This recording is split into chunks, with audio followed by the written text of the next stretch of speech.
చాలా బాగుందమ్మా, చాలా బాగా చేస్తున్నావు. ముఖ్యంగా నీ డ్రెస్ సెన్స్ చాలా బాగుంది.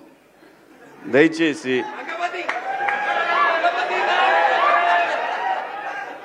ఇంకో విషయం చెబుతున్నా, అమ్మాయిలు హీరోయిన్లు ఏ బట్టలు పెడితే వేసుకొని పోతే మనమే దరిద్రం అనిపించాల్సి వస్తమ్మా. ఏమనుకోవద్దు, హీరోయిన్లు అందరూ మీరు అనుకున్నా నాకు పోయేది లేదు, లాగి పీకుతాం మనం, అది వేరే విషయం.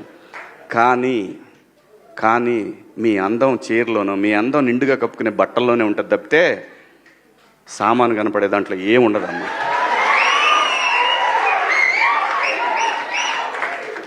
అవి వేసుకున్నంత మాత్రాన చాలామంది చూసినప్పుడు నవ్వుతూ అంటారు, కానీ దేద్రముండ ఎలాంటి బట్టలు ఎందుకు వేసుకుని కాస్త మంచి వేసుకోవచ్చుగా, బాగుంటావు కదా అనాలనిపిస్తుంది. లోపల అనలేము.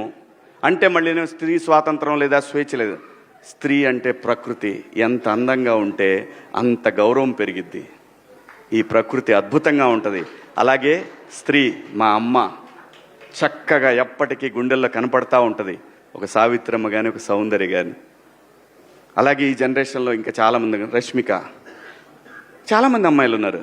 వీళ్ళందరూ ఇంపాక్ట్ క్రియేట్ చేశారు కాబట్టి అమ్మటే చెప్పగలుగుతున్నాం. గ్లామర్ అనేది ఒక దశ వరకే ఉండాలా, ఇంతవరకు ఉంటే పర్లా, అది ఇక్కడికి రాకూడదు.